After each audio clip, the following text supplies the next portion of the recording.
Assalamualaikum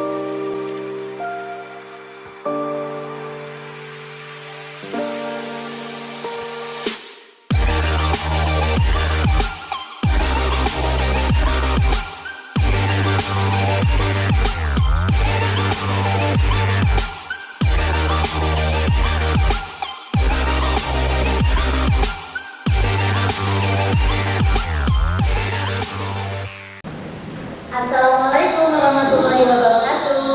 Waalaikumsalam warahmatullahi wabarakatuh. Ya, selamat pagi sahabat belajar milenial. Apa kabarnya hari ini? Nanti dulu ya, jangan dulu dijawab dulu.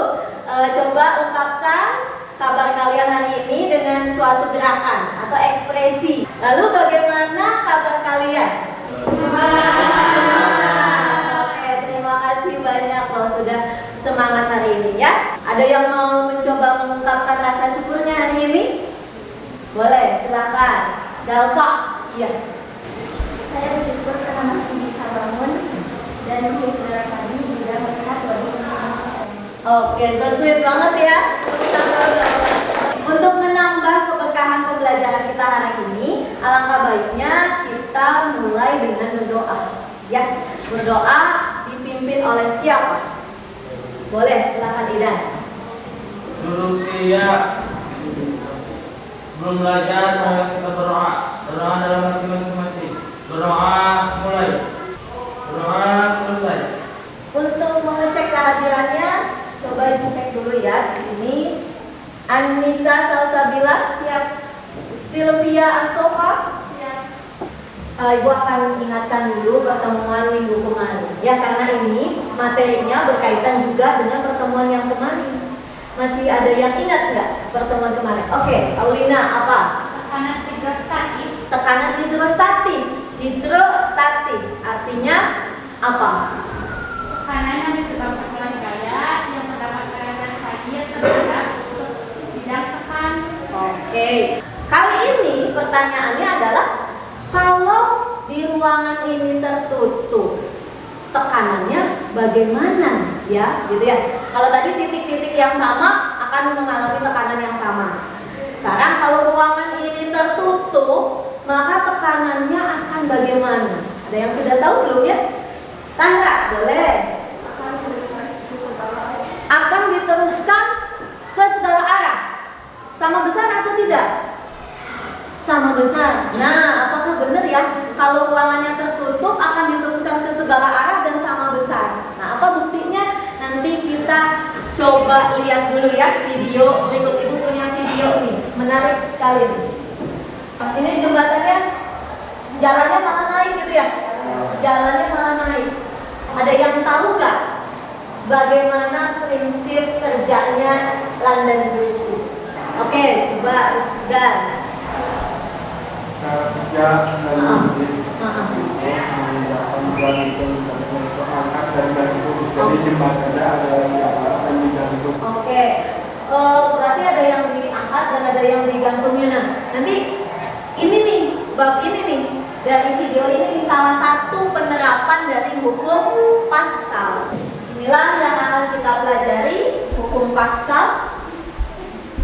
Dengan tujuan pembelajarannya adalah melalui model problem based learning menggunakan pendekatan sains. Apa tuh? Peserta didik dapat menerapkan hukum Pascal dalam kehidupan sehari-hari dengan baik. Hari ini kegiatannya Ibu akan melakukan 3 penilaian, yaitu penilaian kognitif, pengetahuan, nanti di akhir kita ada biasa soal evaluasi, kemudian penilaian sikap kalian selama percobaan atau pembelajaran, dan ketiga adalah penilaian psikomotor atau keterampilan dalam mengoprek alat atau melakukan percobaan. Nah, sudah dilihat belum di depan ada apa? Ada alat yang ini kan alat yang sebelumnya kita punya proyek untuk membuat alat-alat sederhana bab fluida. Nah, ini salah satu karya kalian. Tepuk tangan dulu dong. Seperti di awal, kita akan mulai dari suatu permasalahan. Nah, pertanyaannya ini. Oke, Ibu cek dulu deh kesiapannya, apakah sudah siap belajar belum ya? Are you ready? Oke, artinya udah siap semua ya. Oke, nah ini coba kita lihat di sini. Ada masalah. Coba ada yang suaranya keras mau bacain. Jika tidak cepat dibersihkan akan menimbulkan masalah baru, yaitu mesin akan mengalami pengeroposan. Gimana ya supaya tidak menimbulkan masalah baru itu? Kan kita harus melakukan suatu solusi, ya.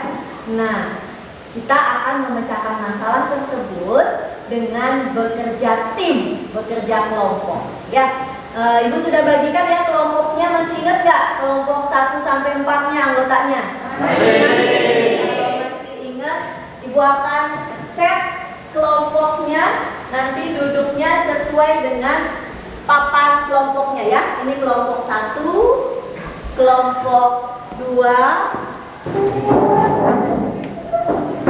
kelompok 1 siap, kelompok 2 siap. Oke. Nah, karena berkaitan dengan hukum Paskal, nanti Ibu jelaskan dulu nih sekilas tentang hukum Paskal. Hukum Paskal ini mengatakan bahwa tekanan yang diberikan kepada zat cair atau fluida dalam ruangan yang tertutup akan diteruskan sama besar ke segala arah.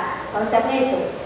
LKPD-nya kalian boleh diakses di bit.ly garis miring LKPD Paskal.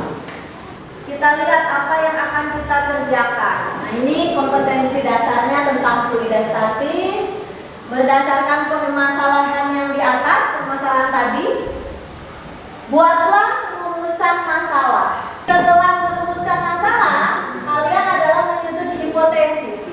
Nah, inilah yang nanti mau akan kita lakukan percobaan. Alat dan bahan, ada model set pipa berhubungan seperti yang kalian lihat di depan. Terus jangka sorong dan timbangan digital ada di sini. Nah, untuk mengefektifkan waktu, yuk perwakilan kelompoknya mengambil masing-masing alat. Silakan perwakilan kelompok. Dilakukan kira-kira 30 menit cukup? Ada, kita kasih challenge dulu ya. 30 menit. 1,74. Iya, betul 1,93.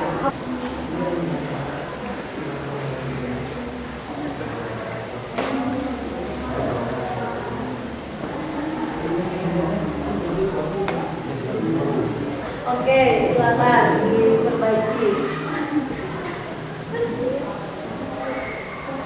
Oke, Ibu anggap sudah bisa mengisi zat cairnya pada langkah ketiga. Baru langkah keempat, silakan. Langkah keempat apa yang dilakukan? Memasukkan balong atau beban di pipa yang besar atau yang kecil? Besar. Misalkan ini dimasukkan beban kecil di sini kan pasti bergerak, ini alat ya. Nah, ketika sudah bergerak dan mencapai posisi setimbang, inilah kalian baru masukkan datanya. Bisa tapi sedikit-sedikit. Nah, mungkin ada yang harus megangin itu biar gak jatuh. Kan anggotanya banyak.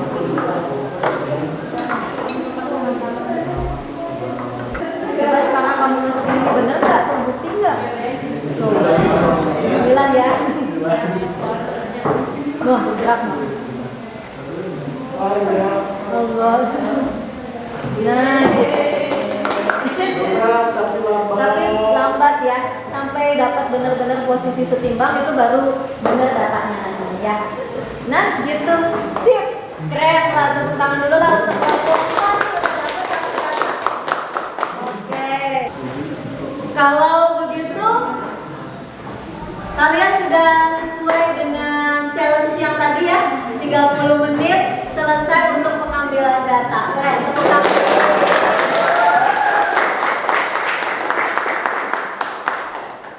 Ya, walaupun tadi ada drama banyak sekali kekerasan dalam alat gitu ya, ada jatuh gitu, nggak masalah ya. Yang penting ini kalian ceria gitu ya. Seneng nggak mainannya begini? Senang ya, ada yang sampai basah-basahan tuh.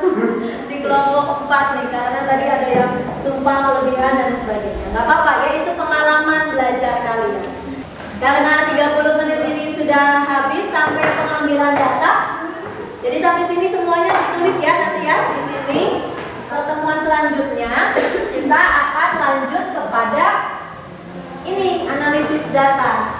Jadi live worksheet-nya bisa disimpan dulu, yaitu bisa di keep dulu, dilanjut nanti juga bisa. Untuk evaluasi pembelajaran kita hari ini, percobaan kita hari ini, ada yang mau menyampaikan keluh kesahnya? Gimana Tara? Kenapa?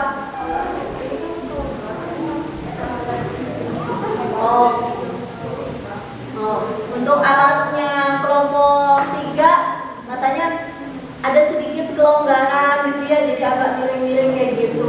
Silakan, barangkali ada yang mau menyampaikan usulan untuk perbaikan ke depan. Silakan. Dalam Pak bukan ini tidak. Tidak. Dilihat dari praktikum yang dilakukan, mungkin untuk pengambilan data itu harus lebih teliti. Tapi kan keberhasilan suatu percobaan juga tidak terlepas dari faktor-faktor antara lain alat dan bahan yang harus memadai.